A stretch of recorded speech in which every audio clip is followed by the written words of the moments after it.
साथियों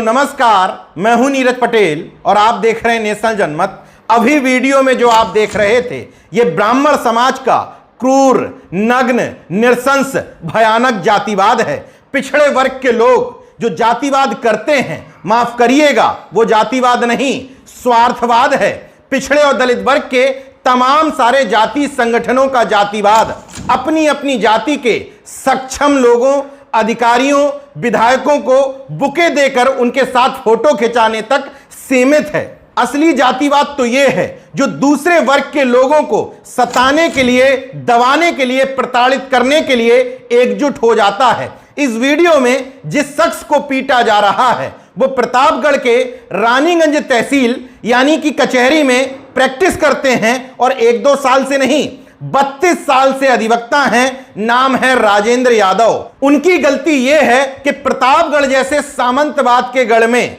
पिछड़े और दलित वर्ग के लोगों को जगाने के लिए लगातार कोशिश कर रहे हैं और इसी कोशिश के तहत बीते 11 सितंबर को अर्जक संघ द्वारा प्रतापगढ़ में एक कार्यक्रम आयोजित किया गया था जिसमें मुख्य अतिथि रानीगंज के विधायक डॉक्टर आर.के. वर्मा भी थे। उस कार्यक्रम में राजेंद्र यादव ने पिछड़े और दलित वर्ग के लोगों को जगाने के लिए कहा, जब तक अलग अलग रहोगे तब तक ब्राह्मणवादियों द्वारा ऐसे ही मारे पीटे जाते रहोगे, इसलिए आप सबको एकजुट होने की जरूरत है। इसीलिए अर्जक संघ की मीटिंग हो रही है, हमारे लोग इकट्ठे हो जाएं। मगर हमारे लोग कहते हैं कि अरे इकट्ठे हो जाएंगे तो फायदा क्या है। हमारे लोग फायदा की बात करते हैं। आज पूरे देश में 75 साल की आजादी में कुटाई पिटाई किसकी हो रही है? इस देश का है दरिया पूर्वी केवल चमार पासी धोबी धरका लोहार कोहार नाव तेली भूज कलवार सैनी माली बुराई मुसलमान, उनकी कटाई पिटाई हो रही है। क्यों हो रही है? जो 6000 जातियों में हम लोग बटे हुए हैं। आखिर अपनी अलग लड़ाई लड़ता है, अलग पीटा जाता है। कुर्मी अलग लड़ता है, अलग पीटा जाता है। चमार पासी अलग लड़ता है, अलग पीटा जाता है। मुसलमान अलग लड़ता है, अलग पीटा जाता है। इसलिए अर्जक संघ हो चाहे बाम सेठ हो या देश में जितने भी SC BC माइनॉरिटीज के संगठन हैं, यही एक बात कहते हैं, सारे लोग एक हो जाओ। एक हो जाने का फायदा क्या है? एक हो जाने का यह फायदा है कि आज 75 साल की आजादी में हमारा समाज पीटा जा रहा है। पीटने वाला ब्राह्मण है। जिस दिन एक हो जाओगे, मैं दावे के साथ कहता हूं कि आप भी ब्राह्मण को पीटने लायक हो जाओगे। इस वीडियो के सामने आने के बाद मुर्दा, पिछड़ा और दलित वर्ग तो एकजुट नहीं हुआ, लेकिन ब्राह्मण समाज के लोग, परशुराम के वंशज एकजुट जरूर हो गए। यह मैं इसलिए कह रहा हूं क्योंकि ब्राह्मण महासभा ने इस मामले में FIR दर्ज कराई, ये तो समझ में आता है, लेकिन परशुराम सेना के राष्ट्रीय अध्यक्ष प्रदीप शुक्ला और बजरंग दल के जिलाध्यक्ष पंकज मिश्रा भी सामने आ गए। क्या ये दोनों संगठन हिंदुओं की एकता के लिए नहीं है? क्या ये दोनों संगठन भी जातिवादी हैं? खैर, ये सवाल पूछना भी मूर्खता है क्योंकि हिंदू एकता के नाम पर बने विभिन्न संगठन अक्सर एक जाति की श्रेष्ठता को साबित करते दिखाई देते हैं। बहरहाल यहां पिछड़े दलित एकजुट नहीं हुए, लेकिन यहां शुक्ला जी, तिवारी जी, उपाध्याय जी, मिश्रा जी सब एकजुट हो गए। यह आरोप मैं ऐसे ही नहीं लगा रहा हूं। इस वीडियो में जो लोग राजेंद्र यादव को पीटते हुए दिखाई दे रहे हैं उनके नाम स्वयं राजेंद्र यादव जी ने नेशनल जनमत से बातचीत करते हुए बताया और इन लोगों के खिलाफ ही नामजद तहरीर भी रानीगंज कोतवाली में दी जाएगी। उनके नाम हैं द्विजेंद्र उपाध्याय, अजय उपाध्याय, अनुज उपाध्याय, सुनील मिश्र सोनू, रविंद्र तिवारी। इस वीडियो के इतना वायरल और चर्चित होने के बावजूद रानीगंज कोतवाली के इंस्पेक्टर सर्वेश सिंह का कहना है कि अभी तक हमें कोई तहरीर नहीं मिल पाई है, जबकि दूसरे कई मामलों में देखा गया है कि पुलिस बिना तहरीर के वीडियो वायरल होते ही मामला संज्ञान में ले लेती है। चलिए, तब तहरीर नहीं मिली थी, लेकिन हो सकता है वीडियो सामने आने तक इन लोगों के खिलाफ नामजद तहरीर दे दी जाए। तब देखते हैं कि पूरा पुलिस प्रशासन प्रतापगढ़ का इन लोगों के खिलाफ क्या कार्रवाई करता है। बताया जा रहा है कि ये तमाम सारे लोग तथाकथित रूप से अधिवक्ता हैं। अब गुंडे का रूप धारण कर चुके इन तथाकथित अधिवक्ताओं से पूछना चाहता हूं कि कोर्ट में जब आप बहस करते हैं तो आईपीसी की धारा के हिसाब से, संवैधानिक प्रावधानों के हिसाब से करते हैं या किसी आरोपी को खुद सजा देने लग जाते हैं। यहीं पर न्यायिक सिस्टम का असली जाति चरित्र उजागर होता है।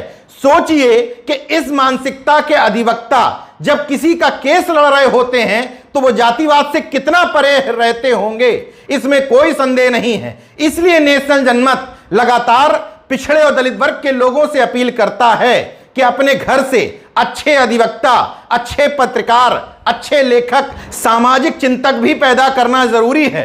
अगर ब्यूरोक्रेट्स और विधायकों की संख्या से हो रहा होता तो प्रतापगढ़ में अब सामंतशाही और ब्राह्मणवाद खत्म हो गया होता, क्योंकि प्रतापगढ़ में 7 विधानसभाएं हैं जिनमें से केवल 1 ठाकुर है, 1 ब्राह्मण है, 4 ओबीसी के लोग हैं, 1 एससी के विधायक हैं। मैं ये कतई नहीं कह रहा कि विधायकों की संख्या से असर नहीं पड़ता, लेकिन केवल विधायकों की संख्या की लिस्ट बनाने से कोई असर नहीं पड़ता। जनता को खुद जागरूक होना पड़ता है। राजेंद्र यादव ने अपने भाषण में जितनी जातियों के नाम बताए थे, अगर उसमें से एक ही एक व्यक्ति खड़ा हो जाता तो वो शायद इस जातिवादी मानसिकता के ब्राह्मणों से ज्यादा हो जाते। मगर अफसोस, पिछड़े और दलित वर्ग की अन्य जातियों को छोड़ दीजिए, राजेंद्र यादव की अपनी जाति के भी तमाम सारे अधिवक्ता वहां प्रैक्टिस करते हैं, मगर उस जाति के लोगों का खून तब खौलता है जब उनकी जाति के नेता पर कोई सवाल उठा दे या उनकी जाति के नेता पर जान निछावर करना हो तो सैकड़ों हजारों की संख्या में जाति के लोग एकत्रित हो जाते हैं। लेकिन जब कोई व्यक्ति पिछड़े दलित वर्ग की एकता के लिए काम करता है और उसके साथ अनजस्टिस होता है तो वो खड़े दिखाई नहीं देते।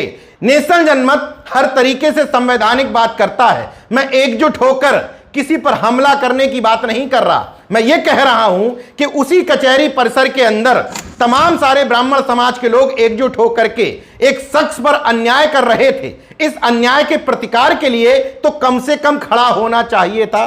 इस एकजुटता के लिए जाति से वर्ग बनना होगा।